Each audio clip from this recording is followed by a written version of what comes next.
మన తెలంగాణలో మొట్టమొదటి ఫ్యాక్టరీ అవుట్లెట్ మన ముకుంద జ్యువెలర్స్ లో లైట్ వెయిట్ ఆభరణాలు కలెక్షన్స్ ఎన్నెన్నో అన్ని జ్యువెలరీస్ పై VA కేవలం 2 to 12% మాత్రమే. విచ్చేయండి Mukunda jewellers. Railway Koduru TDP కార్యకర్త సుధా మాధురి సంబంధించిన విషయంలో వేమన సతీష్కి 7 కోట్లు ఇచ్చిందని చెప్తున్న నేపథ్యంలో ఈ కేసుకు సంబంధించి వేమన సతీష్ తనకు ఎక్కడ డబ్బులు ఇవ్వలేదు, ఎలాంటి ఆధారాలు లేవని నిన్న ఒక మీడియా ఛానల్లో మాట్లాడారు. ప్రస్తుతం దీనిపైన మాట్లాడడానికి జేబీ భారతి అధ్యక్షులు జడా శ్రావణ్ ఉన్నారు. ఆయన సుధా వైపు నిలబడుతున్నారు. మాట్లాడదాం. సార్, వేమన సతీష్ చేసే కామెంట్ ఏంటంటే 2024 ఎన్నికల్లో ఆమె టీడీపీ సీటు ఆశించలేదు, జేబీ భారత్ పార్టీ తరఫున పోటీ చేసింది.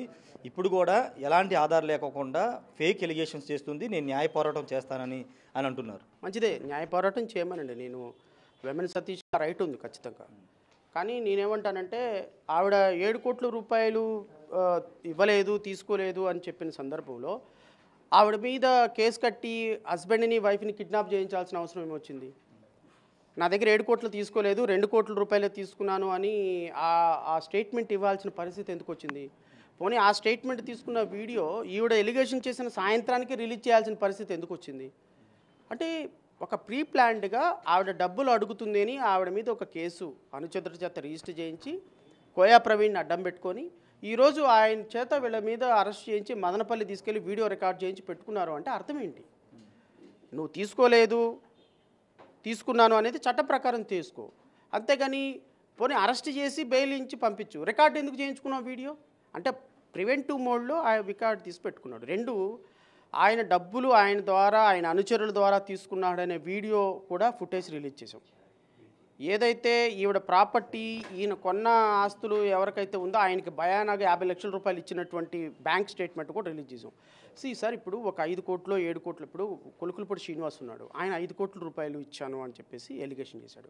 బ్యాంక్ స్టేట్మెంట్ ఎంత ఉంది? 50 లక్షలు 60 లక్షలు ఉంది. ఆయన 5 కోట్ల రూపాయలు ఆయన దగ్గర ఆధారాలు ఉండకపోవచ్చు, కానీ 50 లక్షల రూపాయలు బ్యాంక్ స్టేట్మెంట్ తీసుకున్న బ్యాంక్ స్టేట్మెంట్ ద్వారా చేసిందే ప్రాథమికమైనటువంటి సమాచారం. దాని మీద ఎంక్వైరీ చేయాలి.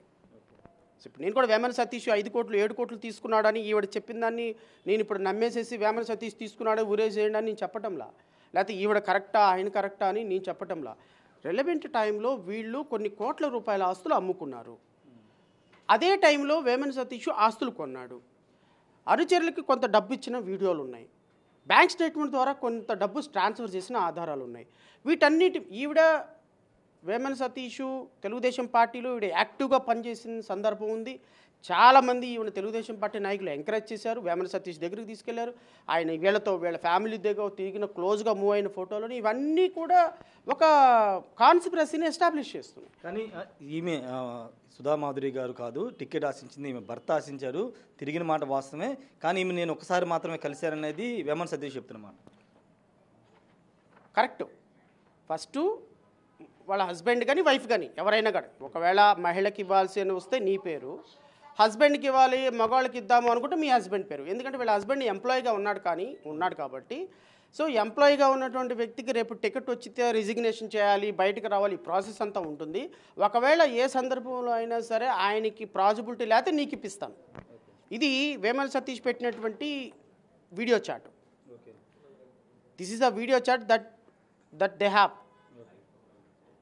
నీ కోటం నేను సిన్సియర్గా ప్రయత్నం చేశాను, నీకు 50 లక్షల రూపాయలు ఇచ్చాను, వడ్డీతో సహా నీ 50 లక్షల రూపాయలు ఇస్తాను, నువ్వు దయచేసి నువ్వు దీని గురించి ఇష్యూ చేయొద్దు అని చెప్పినటువంటి వీడియో చాటింగ్.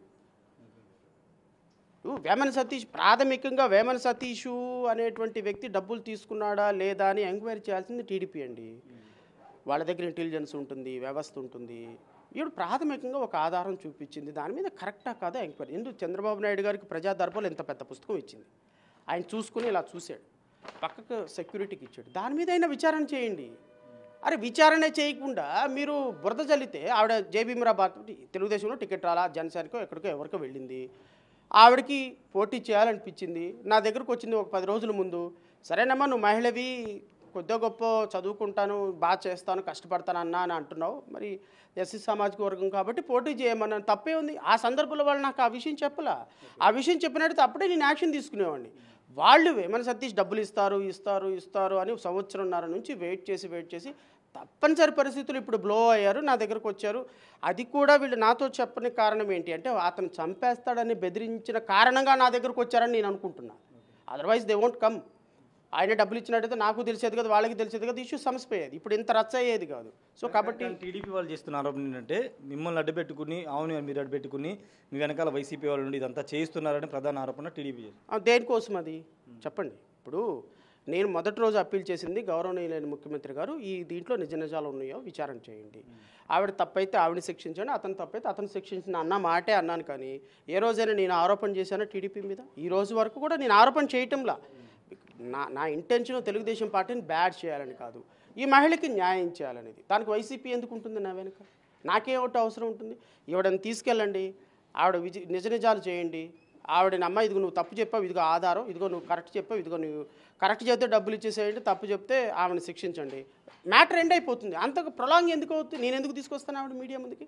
ఈవిడ లాంటి వాళ్ళు 1000 మంది ఉన్నారు, 1000 సమస్యలతోటి తెలుగుదేశం ఎమ్మెల్యే అట చేశాడు, తెలుగుదేశం నాయకులు అట చేశారు, నా దగ్గరికి వస్తారు. ఏ విషయం కూడా నేను ఎక్స్పోజ్ చేయను. ఎందుకు చేయను అంటే, అరే వాళ్ళు చెప్పేదానికి ఆధారాలు లేకుండా నా దగ్గరకు వచ్చినప్పుడు నేను ఎలా ఎక్స్పోజ్ చేస్తాను రాజకీయంగా? నాకు కొంత చదువుకున్న వ్యక్తిగా, ఒక న్యాయ సూత్రాలు తెచ్చిన వ్యక్తిగా నాకు కొంత క్రెడిబిలిటీ ఉంటుంది. ఆ క్రెడిబిలిటీ నేను ఎందుకు పోగొట్టుకుంటా? ఆధారాలు ఎవరి దగ్గర ఉన్నాయి కాబట్టి. ఇప్పుడు ఆధారాలు ఉన్నాయి సార్, డబ్బులు ఇచ్చిన ఆధారాలు అవన్నీ మీ దగ్గర ఉన్నాయి. ఇప్పుడు లీగల్గా ఎలా ముందుకు వెళ్ళబోతుంది? నేనైతే ఇప్పుడు వేమన సతీష్ మీద, కోయా ప్రవీణ్ మీద, సిఐ నాగార్జున మీద కేసు పెట్టాం. నేషనల్లో ఎస్సీ కమిషన్ కూడా కేసు పెట్టాం. సో అక్కడ కేసు రిజిస్టర్ అవుతుంది, ఇక్కడ కేసు రిజిస్టర్ అవుతుంది. హ్యూమన్ రైట్స్ మీద కూడా కేసు, ఎందుకు వెళ్ళి కిడ్నాప్ చేసిన కేసులో ఈవిడ ఏదైతే 7 కోట్ల రూపాయలు ఇచ్చింది దాన్ని తిరిగి ఇవ్వలేదు అన్న కేసులో చీటింగ్ కేసు కూడా పెడతాం. చీటింగ్ కేసు కూడా పెడతాం, ఎందుకంటే మా దగ్గర ప్రాథమికమైన ఆధారాలు ఉన్నాయి. Police will decide.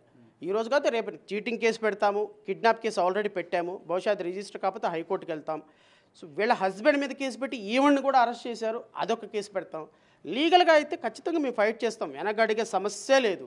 అది గెలుస్తామా ఓడిపోతామా ఎంతవరకు, ఇప్పుడు వాళ్ళు నిజంగానే డబ్బులు ఇచ్చి మోసపోయినారనుకోండి, వాళ్ళ కర్మ మనం చేయగలిగింది లేదు. బట్ వీలైనంత వరకు ఫైట్ చేయాలి, వాళ్ళకి న్యాయం చేయించే ప్రయత్నం చేయాలి. పైన ఒక క్లారిటీ ఇవ్వండి. వేమన్ సతీష్ బిగ్ షాట్, అమెరికాలో తానా ప్రెసిడెంట్గా కూడా పనిచేశారు.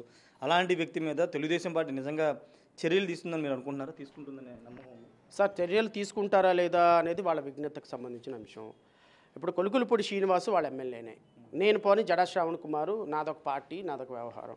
కొలుకులపూడి శ్రీనివాస్ వాళ్ళ ఎమ్మెల్యేనేగా, వాళ్ళ ఎమ్మెల్యే అధికారికంగా వాళ్ళ ఎంపీ మీద చేస్తే ఏం చర్యలు తీసుకున్నారు? మనం ఏ విధంగా ఎక్స్పెక్ట్ చేస్తాం తెలుగుదేశం పార్టీ చర్యలు తీసుకుంటుందని? అరే కొలుకులపూడి శ్రీనివాస్ అధికార పార్టీ ఎమ్మెల్యేనే ఒక ఎంపీ మీద ఆధారాలతో సహా చేస్తేనే పక్కన కూర్చుని వారు తేలుగుంటుంది దొంగల్లాగా. ఇంకా నా మీద ఏం తీసుకుంటారు? నా మీద నేను చెప్పిన ఎలిగేషన్ మీద తీసుకుంటారని నేను అనుకోను. కానీ తెలుగుదేశం పార్టీ తీసుకోకపోతే ఆ పార్టీకే డ్యామేజ్. ఎందుకంటే ఈవలాంటి వాళ్ళు రేపు ఇంకా 10 మంది రావచ్చు. రేపొద్దున 10 మంది ఈ విధంగా చేస్తే తెలుగుదేశం పార్టీకి అది ఖచ్చితంగా మాయని మచ్చ. అందుకని ఈ ఇష్యూని ప్రొలాంగ్ అవ్వకుండా ఇంతటితో విచారణ చేసి చేతులు కడుక్కోవాలి వాళ్ళు. ఖచ్చితంగా మంచి చేసిందా, ఈమె తప్పు చెప్పిందా, రైట్ చెప్పిందా, ఈవిడలో నిజాయితీ ఉందా లేదా అని ఒక ఎంక్వైరీ వేయాలి. ఇప్పుడు మన కొలుకులపూడి శ్రీనివాస్ చేసిన ఆరోపణల మీద ఒక ఎంక్వైరీ జరిగిందిగా తెలుగుదేశం పార్టీ. ఈవిడ మీద కూడా ఒకవేళ ఈవిడ వాళ్ళ పార్టీ కాదంటున్నారు కాబట్టి ఒక ఇంటెలిజెన్స్ రిపోర్టు కాల్ ఫర్ చేయండి, లేదంటే ఒక విచారణ కమిటీ వేయండి. ఈవిడ ఇచ్చిందని ఆవిడ ఇచ్చిందని ఈవిడ ఆధారాలు ఆయన ఆధారాలు వస్తాయి, తెలిసిపోద్ది. వేమన సతీష్ ఎవరో నాకు అసలు తెలియదు ఇప్పటిదాకా. ఈవెన్ ఈ ఇష్యూ వచ్చి చెప్పిన తర్వాత ఎవరమ్మా వేమన సతీష్ అన్నా నేను అంటే, సార్ ఆయన అంటే అప్పటి వరకు నేను తెలుగుదేశం పార్టీ అసలు తానా అధ్యక్షుడని, అతను ఒక ప్రెసిడెంట్ అని, అసలు ఆయన ఒకడు ఆంధ్రప్రదేశ్లో ఉన్నాడని నేను ఏ రోజు నాకు అసలు తెలియదు అతని గురించి. వీళ్ళు చెప్పిన తర్వాత మొట్టమొదటిసారి నేను వేమన సతీష్ అంటే ఎవరు, అసలు ఆయన బ్యాక్గ్రౌండ్ ఏందో గూగుల్ చేయాల్సి వచ్చింది నేను. సో దీంట్లో రాజకీయం ఏం లేదండి. ఆ మహిళకి న్యాయం చేయండి, తప్పైతే ఆవిడని శిక్షించండి, కరెక్ట్ అయితే ఆవిడకి డబ్బులు ఇప్పించండి. Thank you sir. ఖచ్చితంగా పూర్తి స్థాయిలో ఆమెకి న్యాయం చేస్తే చాలు, ఎక్కడ రాజకీయం లేదని జడా శ్రావణ్ కుమార్ చెప్తున్నారు. పూర్తి ఆధారాలు ఉన్నాయి, అన్ని ఎవిడెన్స్ కూడా ఉన్నాయి. అదే వాటి ఆధారంగానే కోర్టును ఆశ్రయిస్తాం, న్యాయస్థానం ద్వారా పోరాటం చేస్తామని చెప్తున్నారు. ఖచ్చితంగా వేమన్ సతీష్కి డబ్బులు ఇచ్చిన మాట వాస్తవం, సీటు ఇప్పిస్తానని మోసం చేసిన మాట వాస్తవం. కాబట్టి ఆ విధంగా చర్యలు తీసుకున్నాం. తెలుగుదేశం పార్టీ కొలికిపూడి శ్రీనివాస్ లాంటి వాళ్ళు ఆధారాలు చూపిస్తేనే చర్యలు తీసుకోవాలి. ఇప్పుడు ఇలాంటి వాళ్ళ మీద ఏ విధంగా చర్యలు తీసుకుంటుందని నమ్మకం కూడా లేదని జడా శ్రావణ్ కుమార్ చెప్తున్నారు. కెమెరా పర్సన్ సాయితో రాయేష్, బిగ్ టీవీ, విజయవాడ నుండి.